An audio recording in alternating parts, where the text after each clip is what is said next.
Hi అందరికీ నమస్తే. Welcome to tasty village వంటలు. నేను ఇవాళ మీకు బీరకాయ పప్పు చూపిస్తున్నానండి.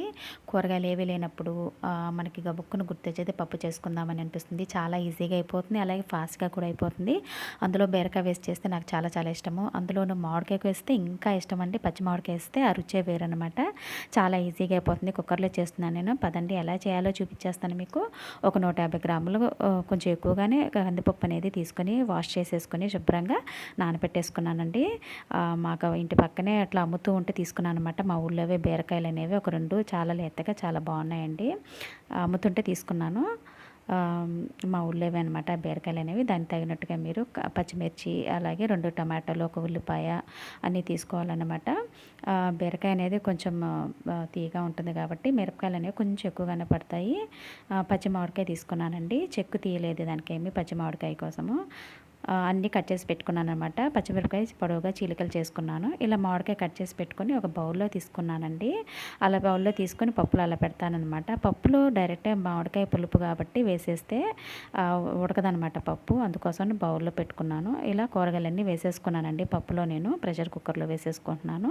అలాగే పసుపు కొంచెం యాడ్ చేసేసుకొని ఈ కూరగాయల పైన మామిడికాయ ముక్కలు ప్లేస్ చేశాను అనమాట. అలా డైరెక్ట్గా వేసేస్తే కుక్కర్లో పులుపుకి ఉడకదనమాట కందిపప్పు అనేది. అందుకోసం అలా బౌల్లో పెట్టుకున్నాను. తగినంత చూసుకొని వేసుకోవచ్చు మనము. కుక్కర్ అనేది 5-6 విజిల్స్ వేపించుకున్నాను. అది చల్లారిపోయిన తర్వాత తీసేసుకొని పక్కన పెట్టుకొని మామిడికాయ అనేది పులుపుని బట్టి చూసుకొని వేసుకోవాలన్నమాట. మొత్తం ఒకేసారి వేసుకోకుండా, మామిడికాయ లేకపోతే మీరు చింతపండు అయినా వేసుకోండి నానబెట్టుకొని. కొంచెం కల్లుప్పు అనేది తీసుకుంటున్నాను. మొత్తకని తీసుకొని పప్పుని ఫస్ట్ కొంచెం మెత్తగా చేసుకోవాలన్నమాట. మరీ మెత్తగా వద్దండి, బాగుండదు. ఆ తర్వాత మామిడికాయ ముక్కలు వేసుకుందాము. మామిడికాయ ముక్కలు మరీ చెదిరిపోకూడదు అనమాట. పప్పు కూడా మరీ మెత్తగా అయిపోకూడదు. అలా కచ్చాపచ్చగానే చేసుకోవాలన్నమాట. పప్పు అనేది మరీ మెత్తగా ఉంటే రుచిగా ఉండదు కదా. పులుపు సరిపోలేదని మిగిలిన ముక్కలు కూడా వేసేసుకున్నాను. ఇప్పుడు పులుపు అనేది నాకు కరెక్ట్గా సరిపోతుంది. అలా మెత్తగా కొంచెం చేసుకున్న తర్వాత కచ్చాపచ్చగానే ఇప్పుడు బాండిట్లో పోపు వేసుకోవాలన్నమాట. 3-4 స్పూన్లు ఆయిల్ వేసుకున్నాను నేను. పప్పులోకి నేను కొంచెం అప్పుడప్పుడు నెయ్యి అనేది వేస్తూ ఉంటానండి. మీ ఇష్టం, మీకు ఇష్టం వచ్చినంత వేసుకోవచ్చు నెయ్యి అనేది. నాకు ఇష్టం అండి పప్పులోకి, అందుకే వేస్తున్నాను. దాంట్లోకి పోపు దినుసులనే వేసుకుంటున్నానండి. ఆవాలు, జీలకర్ర, ఉల్లిపాయలు, వెల్లుల్లి, ఎండుమిర్చి, కరివేపాకు అన్నీ వేసేసుకుంటున్నాను ముక్కలు కట్ చేసుకున్నవి.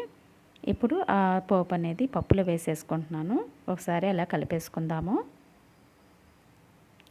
ఇది ఒకేసారి అలాగే తినేయకుండా కొంచెం స్టవ్ పైన పెట్టుకొని ఒక 2-3 నిమిషాల పాటు ఉడికించుకుంటే ఆ పోపు వాసన అంతా కూడా పప్పుకు పట్టుకొని మంచి స్మెల్ అనేది వస్తుందండి. ఒక్కోసారి పప్పులో కొందరు పోపు వేసేటప్పుడే ఇంగువ అనేది వేస్తూ ఉంటారు. అది మీ ఇష్టాన్ని బట్టి ఉంటుందండి. ఇంగువ అయితే యాడ్ చేయలేదు నేనేమి. అంతేనండి, చాలా ఈజీగా అయిపోయింది కదా. మామిడికాయ లేకపోతే మీరు చింతపండు వాడుకోవచ్చు. మీ అందరికీ నచ్చితే లైక్ చేయండి, షేర్ చేయండి, సబ్స్క్రైబ్ చేసుకోండి మరిన్ని వీడియోస్ కోసం. Thank you.